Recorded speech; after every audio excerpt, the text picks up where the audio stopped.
Bueno, soy Augusto Abelenda, escritor, bueno, ingeniero, director de una revista cultural y de muchas otras cosas peores. Pero acá estoy como escritor, eventualmente como poeta, aunque poeta es muy grande la palabra para definirme. He escrito un libro de poesías y bueno, que es lo que me gustaría presentar. Poeta es aquel que descubre ideas y las puede verter con un cierto ritmo, con un cierto lenguaje, usando metáforas, utilizando mis palabras. ¿Y por qué digo que me queda grande? Porque también poetas son Benedetti y otros tantos grandes poetas, personas que escribieron poesía.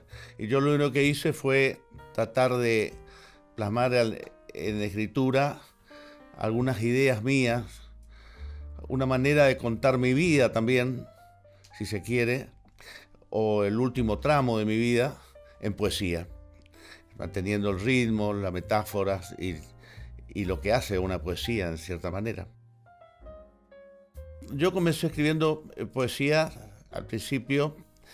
Es gracioso, teníamos en la revista El Nuevo Libre, escribía con un seudónimo, junto con mi amigo Luis Polo, escribíamos alternadamente con el sinónimo de Julián Binoch, poesías. Y era un ejercicio bastante difícil porque había que escribir como si fuese una mujer, ¿no es cierto? Pero aparte de eso, escribía yo mis propias poesías. Pero me di cuenta que que escribía relatos en poesía en realidad.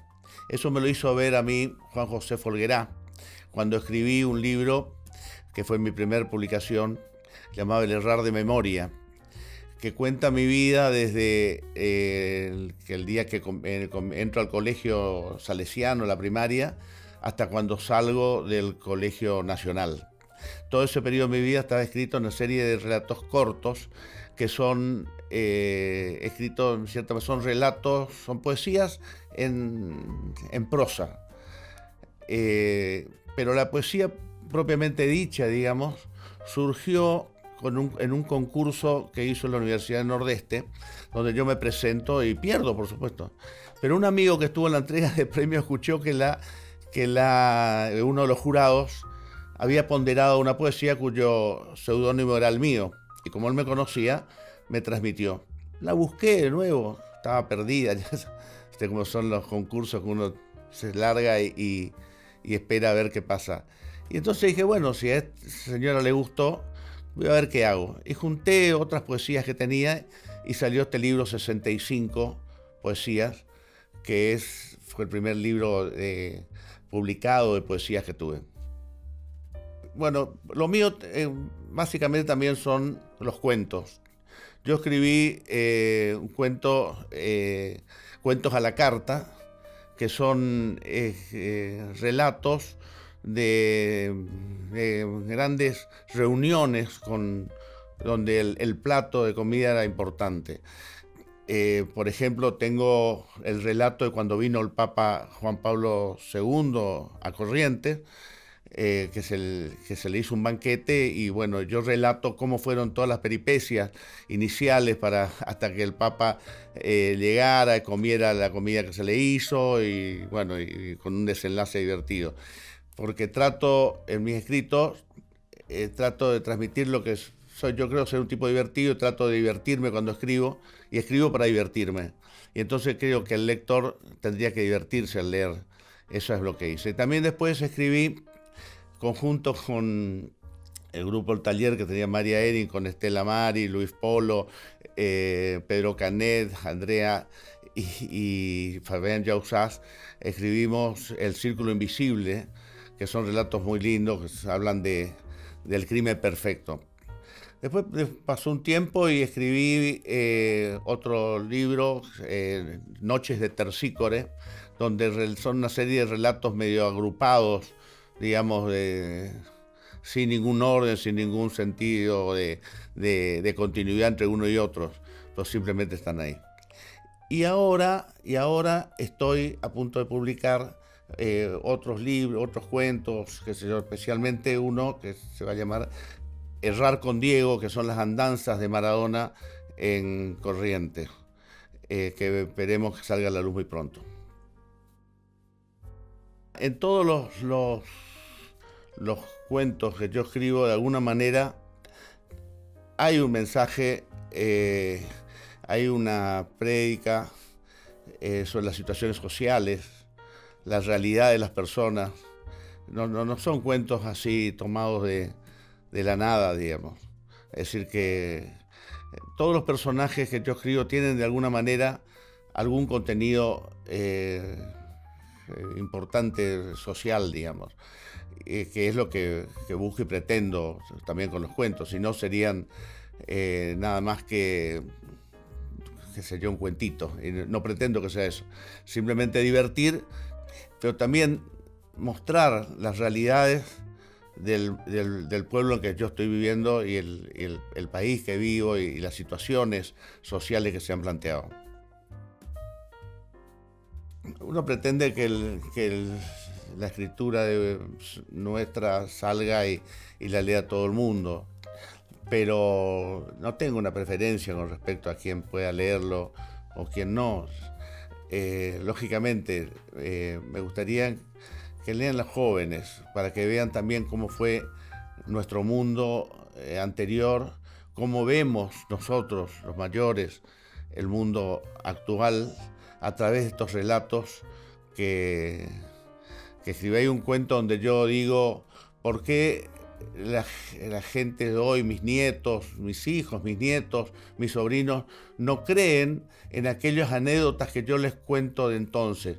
Y antes, cuando nuestros padres, nuestros abuelos nos contaban, nosotros nos quedamos extasiados escuchándolo, aunque perteneciera a un mundo mágico, el mundo de entonces, porque siempre pareciera ser que el entonces fuera mágico. Para mí existe la magia, por supuesto. La magia, la primera magia que existe es la magia del amor. Uno se enamora y es una magia. Uno vive un momento mágico cuando está enamorado. ¿Cómo no voy a creer en la magia? Bueno, mira, yo escribo, digamos, cuando tengo un momento, no sé cómo. Una vez me preguntaron cómo viene mi inspiración. No la sé, no sé. Antes tenía una tía que me contaba anécdotas y entonces yo iba y las plasmaba en un cuento. Ahora que ya no está, se me ocurren circunstancias, qué sé yo. El otro día vi un pajarito volando y dije, ¿será que yo tengo pajaritos en la cabeza? Y me encontré con un texto de una amiga que hablaba de los pajaritos en la cabeza. Entonces, ¿cómo se inspira uno? Sinceramente, yo, por circunstancias, así momentos, me preguntan. También reconozco que yo tengo el tema la oralidad. Tengo cuentos orales, digamos. No me cuesta improvisar un cuento rápidamente y darle forma, generalmente en las reuniones de amigos, ese tipo de cosas.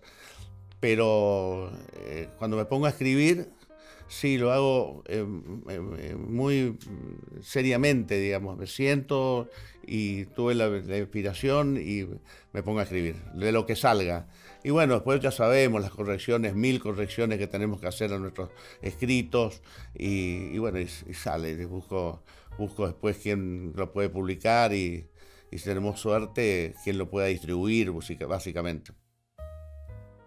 Voy a leer una poesía. Y si tuviera que, los cuentos, si bien mis cuentos son cortos, no tendría todo el tiempo necesario para leerlos. Entonces digo, voy a leer una poesía. Y porque aparte en esa poesía muestro un poco lo que soy yo. Los cuentos por ahí son otros personajes.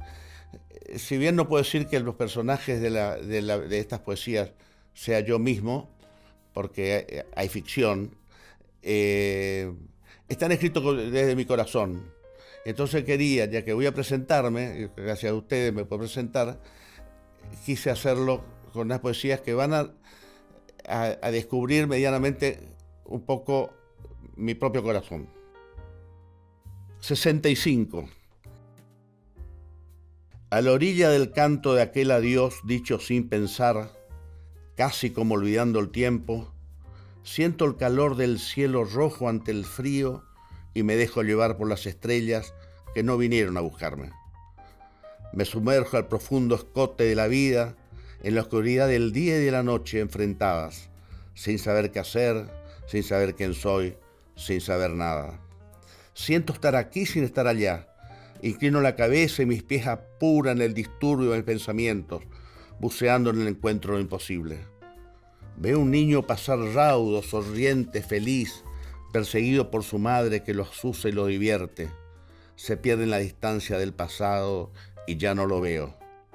De pronto un joven persigue a una ninfa y 10 sirenas se interponen. Lo desnudan en un baile frenético de escamas de lino y espermas de acero. Lo suben, lo bajan y se van. Él también se va, pero puedo ver en sus ojos el reflejo de una niña que lo mira en la inocencia de una línea de siluetas cerradas. Y no hay nada ya, o sí. Un anciano, bastón en mano, se despide en un saludo de risa entreabierta, sin palabras y sin gestos. Llego, al fin, al fondo de la nada que me espera ansiosa en mi descenso, sin saber por qué me envuelvo en ella y resurjo vagando a la orilla del canto de aquel adiós, dicho sin pensar, casi como olvidando el tiempo.